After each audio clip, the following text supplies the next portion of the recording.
El campo mórfico.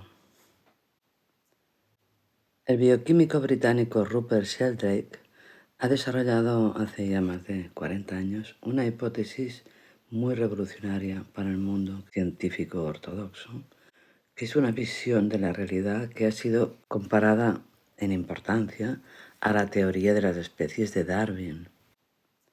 Tanto revolucionó en 1981 esta nueva hipótesis sobre la existencia de la materia, que su discusión ha llegado a generar hasta hoy numerosos debates mundiales en la prensa escrita, en radio, en televisión, e incluso diferentes entidades han ofrecido premios sustanciosos para la demostración de esta teoría. Con su interesante hipótesis de la causación formativa, así se llama, y con todo lo que de ella se deriva, Rupert Sheldrake ha desafiado las convenciones establecidas por la ciencia clásica, causando una gran polémica intelectual que, a mi parecer, es de suma importancia y puede representar un enorme avance para la apertura de la mente. Yo personalmente descubrí su trabajo 4 años más tarde de crear y materializar todo el método de la geocromoterapia, o sea, sobre 1998. Fue cuando lo descubrí. Pero debo decir que lo que más me impresionó es la profundidad de su trabajo y su visión. Expondré aquí una breve síntesis de esta extensa hipótesis científica, tal vez para empezar a degustar y reflexionar sobre las características y propiedades de dicho paradigma, o quizá para llegar a correlacionarlo de algún modo con los fenómenos de la geometría y ver las posibles implicaciones y consecuencias que puede tener esta nueva idea para la vida práctica del hombre y para la evolución de su conciencia. Además de bien argumentada, seria, científica y revolucionaria, la hipótesis de la resonancia mórfica de Rupert Sheldrake, que muchos ya la consideran una teoría estable más que una hipótesis, posee también un sabor místico importante, lo que a mi entender la hace aún más completa, más respetable y digna de ser revisada. Al fin y al cabo, la finalidad de una teoría científica no es saber si es cierta o no, sino que sea realmente una gran aportación para el crecimiento cognitivo y el enriquecimiento humano. Vamos a ello. ¿Cómo se generan las formas particulares de cada organismo? ¿Por qué todas las cosas y entes existentes tienen una forma determinada y no otra? ¿Por qué se transmite generación tras generación el mismo tipo de forma? ¿Por qué una tomatera no tiene forma de ciprés o los hijos de los insectos no toma alguno de ellos la forma de un caballo o de un gusano? Rupert Sheldrake mantiene que los sistemas materiales son estructuras dinámicas que se recrean constantemente a sí mismas. Según él, ya no debemos ver a la materia como si estuviera constituida por partículas sólidas o bolitas que perduran a través del tiempo. Más allá de las partículas de la materia y mucho más allá de los genes, existe una especie de información que se transmite. Sheldrake afirma, y lo demuestran también las investigaciones llevadas a cabo hasta ahora, que esta información que origina y engendra a todas las formas se transmite a grandes distancias. Eso es importante. Tal vez eso sea lo más revolucionario de su trabajo, tanto en su libro Una nueva ciencia de la vida, como en su otro libro La presencia del pasado. Rupert Sheldrake explica que los organismos y las especies pueden aprender, adaptarse y desarrollarse a través de un proceso que él lo denomina resonancia mórfica. La palabra mórfico procede de forma. Todo sistema en la naturaleza, todos los seres vivientes, llamados ahora unidades mórficas por él, hereda una memoria colectiva. Un famoso ejemplo de ello es que si una paloma de Londres aprende un hábito nuevo, de forma automática otras palomas del mundo, no importa lo grande que sea la distancia, manifiestan la tendencia a aprender el mismo hábito y de hecho lo aprenden y lo incorporan a su vida. Se sobreentiende que estas palomas no se han desplazado ni se han visto jamás. Hay muchos otros ejemplos demostrados con monos y con otras especies no voladoras ni rápidas en sus traslados. Por supuesto, ocurre lo mismo en el ser humano. Es decir, existe una vía no material de transmisión de conocimiento, una vía que podríamos llamar virtual de transmitir información. Eso es realmente muy revolucionario, según la física y la bioquímica ortodoxa. El científico británico mantiene que todas las unidades mórficas, se refiere a cualquier ser vivo o cosa que tenga forma, o sea, todo lo que vemos, puede considerarse también formas de energía o campos estructurales.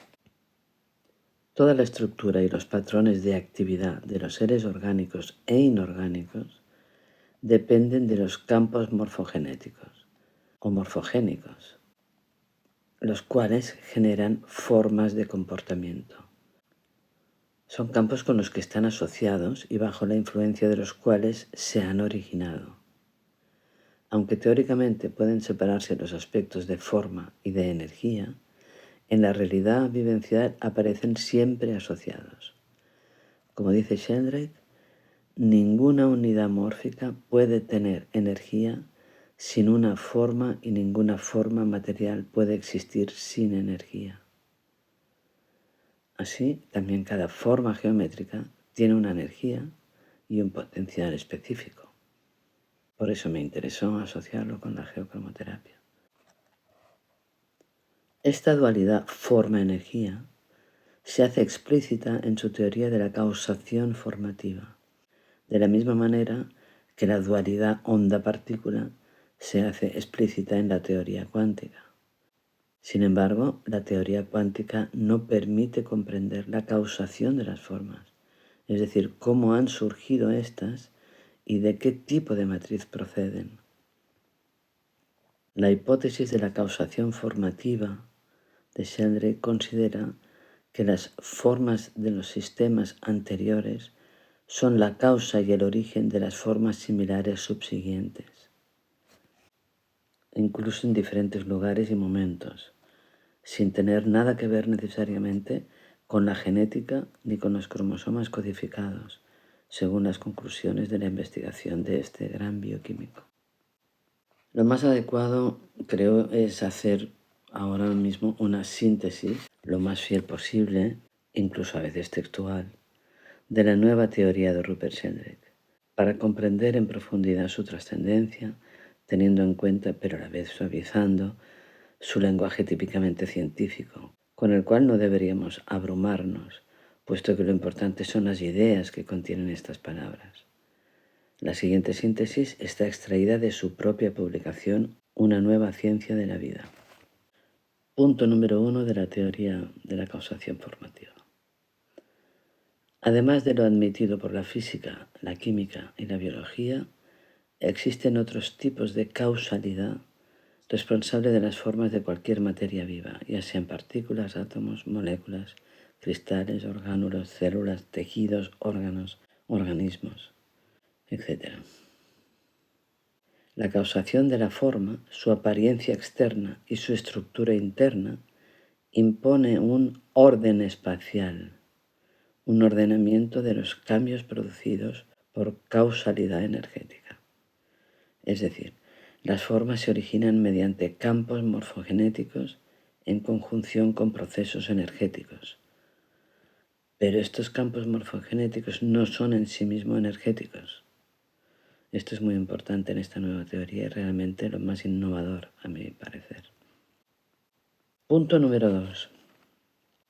Los campos morfogenéticos son estructuras o patrones con efectos morfogenéticos, es decir, de generación de forma sobre los sistemas materiales.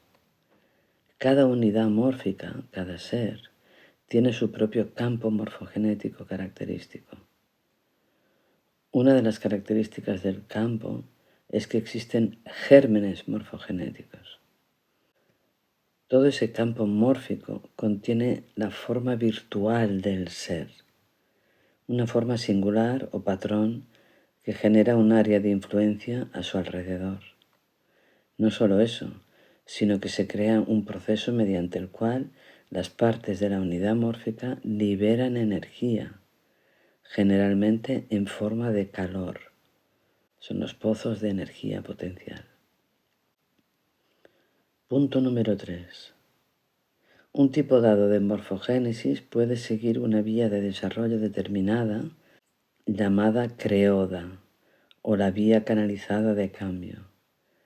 La mayoría de morfogénesis inorgánicas son rápidas, pero las morfogénesis biológicas son relativamente lentas. Los ciclos de crecimiento celular tienen lugar bajo la influencia de una sucesión de campos morfogénicos y conforme va aumentando su repetición, más profunda es la creoda o la vía de desarrollo del ser. Punto número 4 de la teoría. La forma característica de cada unidad mórfica y de cada ser viene determinada por las formas de los sistemas similares anteriores que actúan sobre este nuevo ser a través del tiempo y del espacio mediante un proceso denominado resonancia mórfica. Esta influencia se produce a través del campo morfogénico y depende de estructuras tridimensionales y de los patrones de vibración del sistema, aunque este proceso no implique ninguna transmisión de energía. Punto número 5. Los campos morfogenéticos, también dichos morfogénicos, pueden aumentar o disminuir de tamaño a escala, siempre a escala, dentro de unos límites. El campo de la forma de un elefante es diferente que el campo morfogénico de una hormiga, por ejemplo. Y los sistemas anteriores que ejercen una influencia sobre el sistema subsiguiente no tienen una forma idéntica, sino similar. El tipo de forma anterior más frecuente es el que ejerce mayor influencia por resonancia mórfica. Los campos morfogénicos no están definidos con precisión y exactitud, pero están representados por estructuras de probabilidad. El campo morfogénico de una unidad mórfica influye sobre los campos de cada una de sus partes constituyentes. Así pues, los campos de los tejidos ejercen una influencia sobre el de las células. El campo de cada célula influye sobre el campo de los orgánulos. Los campos de los orgánulos influyen sobre el de las moléculas. Los campos de las moléculas influyen sobre los campos morfogénicos de los átomos. Y el campo de los átomos influye sobre el de las partículas y las subpartículas. Los efectos dependen de las estructuras de probabilidad del nivel superior. Punto número 7. Cuando se ha actualizado la forma final de una unidad mórfica o de un ser, la acción continúa de la resonancia mórfica de estas formas anteriores y estabiliza esta nueva forma y la mantiene. El propio científico, al final de la exposición de su teoría, dice que la hipótesis de la causación formativa da una explicación a la repetición de formas y comportamientos, pero no explica cómo se originó la primera forma. Decidir si esta primera forma de cada especie se puede atribuir al azar o a una creatividad inherente de la materia o a una fuerza creativa trascendente, tipo Dios, un Dios inteligente. Él dice que solo puede efectuarse en el terreno metafísico, pero no en el científico. Otros puntos de interés de la gran teoría de Rupert Sheldrake es que la mayor parte de las unidades mórficas biológicas están polarizadas como mínimo en una dirección. O dicho de otro modo, todos los campos morfogénicos tienen una polaridad. Casi todos los organismos están polarizados en una dirección, bien sea brote, raíz o cabeza, cola. O quizá, además de la primera, en una segunda dirección, ventral, dorsal. Y algunos están polarizados en 3 direcciones, izquierda, derecha, además de cola, cabeza y además de ventral, dorsal, Por ejemplo, los caracoles son conchas en forma de espiral. Hay que recalcar que en los organismos simétricos se producen estructuras asimétricas a ambos lados del organismo, las cuales aparecen siempre en formas dextrógira, hacia la derecha, o levógira, hacia la izquierda, como por ejemplo las manos derecha e izquierda, los pies, los ojos. El campo morfogénico adopta simplemente el sentido del germen morfogenético con el que se asocia o con el que sintoniza, y lo adopta por resonancia mórfica. Un ejemplo muy interesante al respecto es el de las moléculas de los aminoácidos y los azúcares, que son asimétricas y pueden existir en forma dextrógira y levógira a la vez. Sin embargo, todos los aminoácidos de las proteínas son levógiros, mientras que por el contrario, la mayoría de los azúcares son dextrógiros. Volviendo a uno de los puntos más interesantes de la hipótesis de Sheldrake, el concepto de la resonancia entre las formas existentes, diremos que un sistema entra en resonancia con otra en respuesta a una franja de frecuencias más o menos cercanas a su frecuencia natural. La máxima respuesta de evolución se produce cuando la frecuencia coincide o sintoniza completamente con su propio tipo de frecuencia. La resonancia mórfica puede sintonizar con más o menos exactitud, siendo mayor su especificidad cuando más se parecen las formas del sistema anterior y del sistema presente. Así, la resonancia mórfica de estos sistemas será más específica y por lo tanto más eficaz, aumentando la selectividad de la resonancia mórfica. Un organismo con una constitución genética determinada tenderá a desarrollarse de forma que entre en resonancia mórfica con individuos anteriores de igual constitución en sus genes. Asimismo, la vía de desarrollo o la creoda del nuevo ser viene también determinada por factores ambientales. Lo más importante de este nuevo campo de energía propuesto por Sheldrake es que no es de tipo electromagnético, sino es un tipo de energía que podríamos llamar estructural. Y ahí está lo revolucionario, lo desafiante, lo innovador, lo provocador, lo más interesante respecto a la gran armonía que nos puede aportar un patrón geométrico estable, simétrico y armónico. Según la hipótesis de la causación formativa, la constancia y la repetición de las formas de todos los sistemas químicos biológicos no están determinadas únicamente por las leyes de la física ni biológicas que han sido reconocidas hasta ahora, como el campo electromagnético, sino por la asociación del mismo tipo de campos morfogenéticos con los sistemas existentes anteriores o cercanos. El principio de resonancia mórfica es sumamente trascendental en su hipótesis y concepción, aunque a veces resulte difícil de expresar o incluso de creer, ya que este campo mórfico o áurico no se puede ver ni medir como el campo electromagnético. Utilizando analogías dentro del terreno de las energías o inmedibles, podemos facilitar su comprensión, por ejemplo, diciendo que la resonancia energética se produce cuando un sistema es impulsado por una fuerza alternativa que coincide con su frecuencia, como por ejemplo la vibración simpática de las cuerdas estiradas de un instrumento musical en respuesta a ciertas ondas sonoras de su misma frecuencia. Otro buen ejemplo es la sintonización de los aparatos de radio o la frecuencia de ondas emitida por una emisora. La resonancia mórfica es análoga, aunque no es igual, a la resonancia energética. Pero además, y eso es muy importante, tiene lugar entre sistemas que vibran. Todas las unidades mórficas, cualquier forma, todas las formas existentes, están en constante vibración, emiten ondas de forma y crean campos mórficos. y presentan siempre un ritmo interno.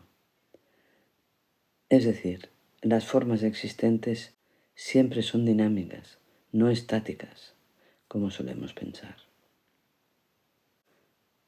Después de todo lo dicho, vemos que además de implicar una responsabilidad existencial y una ética enorme, significa que según la ley de resonancia, estamos continuamente recibiendo una enorme influencia del comportamiento de infinidad de personas, en especial si vibran exactamente en una frecuencia similar. Esto implica la influencia inevitable de los fenómenos de las modas y de las tendencias modélicas, las ideas religiosas y políticas, la influencia en nuestras células de grandes epidemias, el fenómeno de los inventos del mismo tipo realizados en diferentes partes del mundo y durante la misma época. La resonancia mórfica incluso explicaría lo que en la cultura esotérica se denominó los egregores, y sobre todo explicaría también la existencia y el funcionamiento del cuerpo etérico y acupuntural del ser humano. Esta influencia continua de vibraciones y patrones de comportamiento, esa información etérica tridimensional transmitida por resonancia mórfica, podría explicar también, por ejemplo, muchas de las patologías que existen en la actualidad, enfermedad con pocas explicaciones médicas satisfactorias respecto a su existencia y sobre todo a su propagación. Por otro lado, si los campos morfogénicos son estructuras y patrones vitales que se repiten a través del espacio y del tiempo de forma tridimensional y se repiten a su vez a través de unas creodas o vías de canalización, puede suponerse que además de tener una influencia de los campos de generaciones pasadas, tengamos también una influencia de comportamientos y de formas futuras. Incluso el propio Rupert Sheldrake contempla esta posibilidad y dice textualmente: la idea de que los sistemas futuros, los que todavía no existen, pueden ejercer una influencia causal retrospectiva en el tiempo es lógicamente concebible. Pero evidentemente faltan aún pruebas empíricas para que este hecho sea válido para las mentes científicas ortodoxas.